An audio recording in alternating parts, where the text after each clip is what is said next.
The police knocked on my door at 6:13 in the morning. By 6:20, I was in handcuffs. By noon, my photo was all over social media, and by sunset, half my family had already decided I was guilty. Nobody asked for my side of the story. Nobody cared about the truth. According to the evidence, I had stolen hundreds of thousands of dollars from the family business and disappeared the money. The proof seemed perfect. Bank records, emails, signatures, everything pointed to me. Even my parents looked at me with disappointment in their eyes. But there was one problem with their story. I was innocent.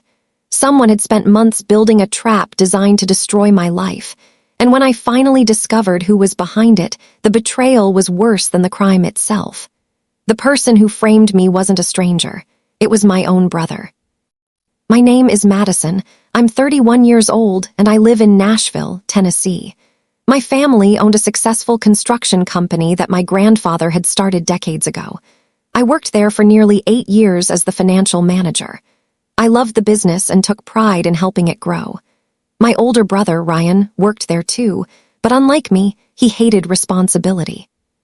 He spent money recklessly, missed important meetings, and constantly expected our parents to clean up his mistakes. Everything changed when an internal audit revealed that nearly $400,000 was missing from company accounts. Within hours, investigators found transactions linked to my employee credentials. Emails from my account appeared to authorize transfers. Documents carried what looked like my signature. I couldn't believe what I was seeing. It was as if someone had stolen my identity and used it to commit the crime. The investigation moved quickly. Clients began canceling contracts. Friends stopped returning my calls. Family members who had known me my entire life suddenly treated me like a criminal. My parents didn't completely abandon me, but they kept asking questions that made it obvious they doubted me. Every day felt like a nightmare I couldn't wake up from. Instead of giving up, I hired a forensic accountant and a cybersecurity expert using nearly all of my savings. If someone had framed me, I needed proof. For months, we dug through records, computer logs, and financial transactions. At first, it seemed hopeless. Whoever had done this had covered their tracks carefully, but the deeper we looked, the more cracks began to appear. One evening, the cybersecurity expert discovered that several financial transfers had been approved from a company laptop while I was attending a business conference in another state. Security footage confirmed I wasn't even in the office at the time. Then we found something even more shocking.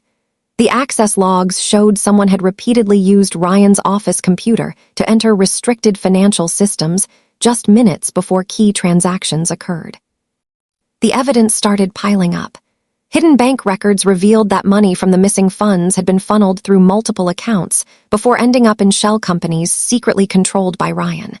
He had spent months creating fake emails, forging approvals, and manipulating records to make me look guilty.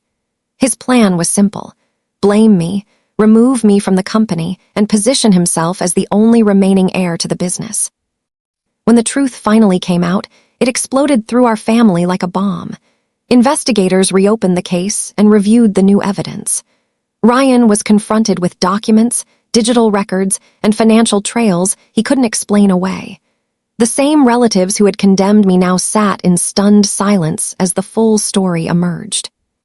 Ryan was arrested and charged for fraud, embezzlement, and falsifying evidence. The family business nearly collapsed from the scandal, but at least the truth was finally public. My parents were devastated, not only because of what Ryan had done, but because they realized how quickly they had doubted me. My mother cried as she apologized for not standing by me when I needed her most. But the greatest consequence wasn't legal. Ryan lost the trust of everyone around him. Friends disappeared. Business partners cut ties. Family members refused to speak with him. He had spent years trying to steal my future, only to destroy his own instead. A year later, I was promoted to chief financial officer and helped rebuild the company from the damage the scandal had caused. The experience changed me forever. I learned that the truth doesn't always arrive quickly, and justice isn't always immediate. Sometimes you have to fight for both. As I stood in my grandfather's office one evening, looking out over the company he had built, I thought about everything that had happened.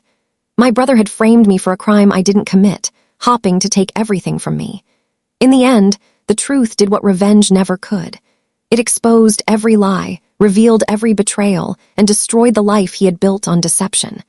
And that was a punishment far greater than anything I could have planned myself. VidIQ.